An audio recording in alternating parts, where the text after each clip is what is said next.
आज हम अब्दुल जी से चर्चा करने वाले हैं कुछ नए प्रश्नों के साथ। नमस्ते अब्दुल जी। नमस्ते। हम आध्यात्मिक जीवन और भौतिक जीवन पर चर्चा कर रहे थे। उसी विषय से जुड़कर हमारे एक मित्र ने हमसे प्रश्न पूछा है। उनके दो प्रश्न हैं। पहला प्रश्न है, फिर अभी प्रश्न यह आता है कि मैं बुद्धिमान कैसे हो सकता हूँ, वह आँख मुझे कैसे मिलेगी।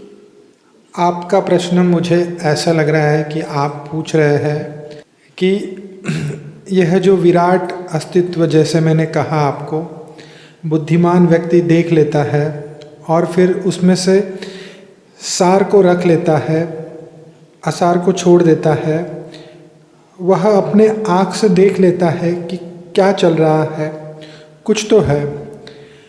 मुझे ऐसा लगता है कि आपका प्रश्न ऐसा है कि मैं वह आँख कैसे प्राप्त करूं जो मुझे हमेशा सार दिखाए, जो मुझे दिखाए कि क्या घटित हो रहा है, मेरे हाथ में कितनी चीज़ें हैं और मेरे हाथ में कितनी चीज़ें नहीं हैं।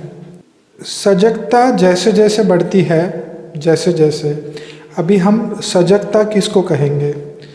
सजगता का मतलब जिसको प्रश्न उठे, पहली बात तो वह जिसने अपने प्रश्नों को त्यागा नहीं, छोड़ा नहीं, जिसने अपने प्रश्नों पे उत्तर खोजा।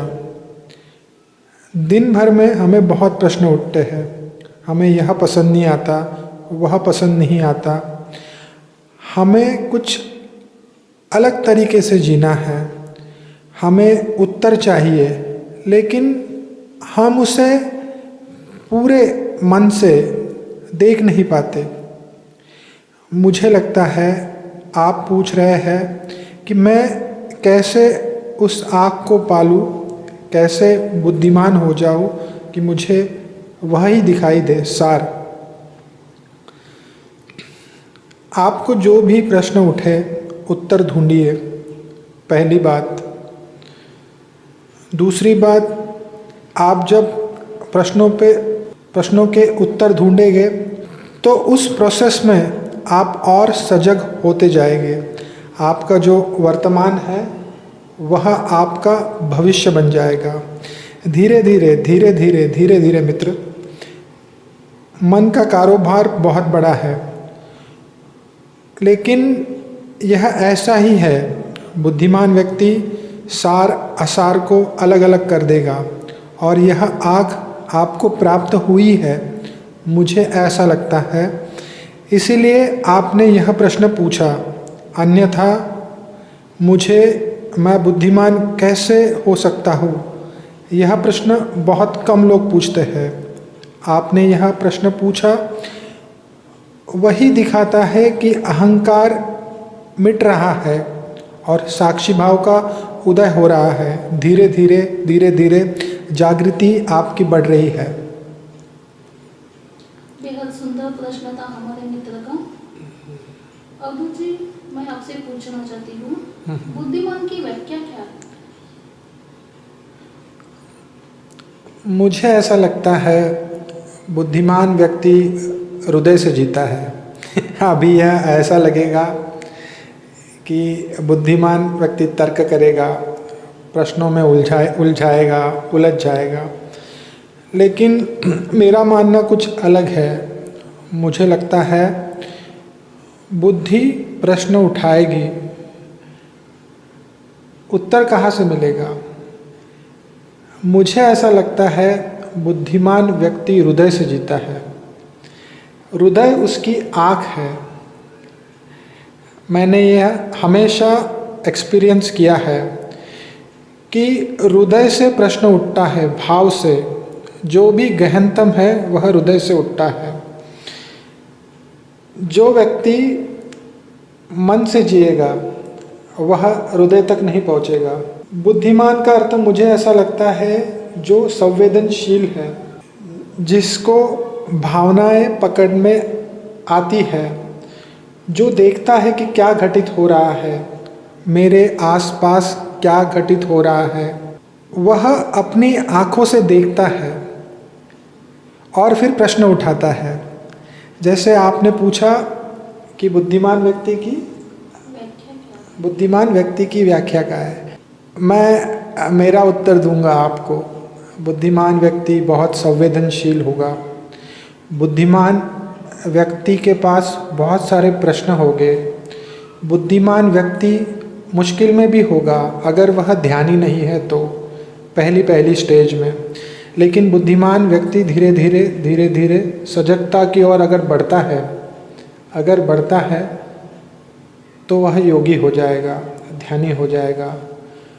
बुद्धिमान व्यक्ति अगर प्रश्न वैसे ही रखेगा तो आपने फिलोसोफर देखा रहेंगे, बहुत सारे फिलोसोफर हैं जिन्होंने सिर्फ प्रश्न ही उठाए हैं, प्रश्नों पे प्रश्न। क्योंकि संवेदनशीलता बहुत बढ़ गई है। तो आप मनुष्य के अंदर क्या चल रहा है, क्यों चल रहा है, यह भाव मुझे क्यों उठ रहा है, मेरे कितने चेहरे हैं, फिर मेरा असली चेहरा कौन सा है, यह सब वह व्यक्ति देख लेगा। लेकिन बुद्धिमान मुझे लगता है उससे भी आगे जाएगा। उसका मार्ग हृदय का मार्ग है। और मैं यह मेरे एक्सपीरियंस से कह रहा हूँ। बुद्धिमान व्यक्ति, मुझे ऐसा लगता है, वह व्यक्ति जो प्रश्न उठाएगा और फिर आगे की यात्रा पे निकलेगा। क्योंकि मैं ऐसा भी कह सकता हूँ कि बुद्धिमान व्यक्ति प्रश्न उठाएगा बस नहीं, प्रश्न तो बुद्धिमान व्यक्ति उठाएगा, लेकिन असल बुद्धिमान व्यक्ति मुझे ऐसा लगता है खोज करेगा, क्या है उसकी खोज करेगा और उस यात्रा पे जाएगा। धन्यवाद। हमारे मित्र का दूसरा प्रश्न है, मुझे कैसे पता चलेगा कि क्या सही है क्या गलत? क्या सही है और क्या गलत? जो भी मित्र, जो भी आपको बंधन से मुक्त कर दे। आप अभी ऐसा मानिए कि बंधन मतलब आपके डेली रूटीन में, आपके दिनचर्या में आपको ऐसी कौन सी चीज़ें है जो आपको बांध देती है। मतलब आपको ऐसा लगा कि ऐसा नहीं बोलना था, आपको ऐसा लगा अरे ऐसा नहीं करना था, आपको ऐसा लगा ना कि आपने कुछ कह दिया। आपने अगर इन चीज़ों पे काम किया, इसी को साधना कहा गया है, सजगता की ओर। तो यह आपको धीरे धीरे हल्का कर देगी, भार विरहित हो जाएंगे आप। और फिर आप कह सकते हैं कि आप सही कर रहे हैं। मंथन चलेगा मित्र, मंथन। अब मंथन में से आपको जो भी रस्सी जड़ की ओर खींचती है, आपको लगता है आप बंध रहे हैं, किसी भी चीज़ में आप बंध रहे हैं। अब इसे मैं ऐसा कहना चाहता हूँ कि आपको लगे कि यह चीज़ आपको आनंद नहीं दे रही है, आपको जड़ कर रही है, वह बंधन है।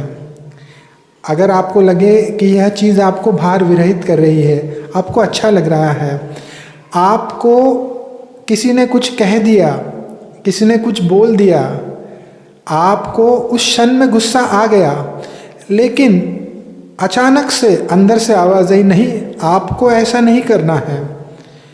तो आपने सार को देख लिया और आप रुक गए। आपने उस व्यक्ति को वैसा उत्तर नहीं दिया, आपने आपका उत्तर दिया। आपके उत्तर को देख के वह भी चकित हो गया। यह है आपकी सजगता। यह आपको लेके जाएगी आपके स्वभाव तक। मन का जो ढांचा है, मन की जो धुंध है, मन की जो धुंध के परे है हमारा स्वभाव। धीरे धीरे मन की जो धुंध है वो हटने लगेगी। वह कोहरा है, वो कोहरे में से जगह निकलेगी, फिर आप पहुंच जाएंगे साक्षी तत्व तक। आप जैसे अंदर धीरे धीरे आए। और याद रखिए मित्र, यही साधना है। आपके दिनचर्या में आपको पता चलेगा कि क्या हो रहा है, आप जड़ हो रहे हैं या आप भार विरहित हो रहे हैं। यह आपको बता देगा कि क्या करना चाहिए, क्या करना नहीं चाहिए। बहुत ही सरल है मित्र, बहुत ही सरल। अध्यात्म बहुत सरल है मित्र। आप कहाँ जा रहे हो, अपने स्वभाव की यात्रा है। अंतरात्मा से आवाज़ आएगी आपको कि आपने सही किया, आपको वही करना है, आपको वही करना है। और जो भी चीज़ें आपको बांध देती है, क्योंकि आपने प्रश्न उठाया है इसलिए, अन्यथा यहाँ पे लोग ऐसे भी हैं जो प्रश्न ही नहीं उठाएंगे। आप साधना पथ पे है, अगर आप सुन रहे हैं, आप प्रश्न उठा रहे हैं, आप ऐसी वीडियो ढूंढ रहे हैं जो आपको भीतर की यात्रा पर ले जाए, जो चीज़ आपको आनंद देगी, आनंद, जो चीज़ आपको खुशी देगी, आपको लगेगा कि नहीं मैंने सही किया, वह आपके मूल स्वभाव तक आपको लेके जाएगी। हम आशा करते हैं हमारे मित्र को उनके प्रश्न के समाधान कारक उत्तर मिले हैं। आपके उत्तर बड़े ही समाधान कारक थे अवधूत जी। धन्यवाद। नए प्रश्न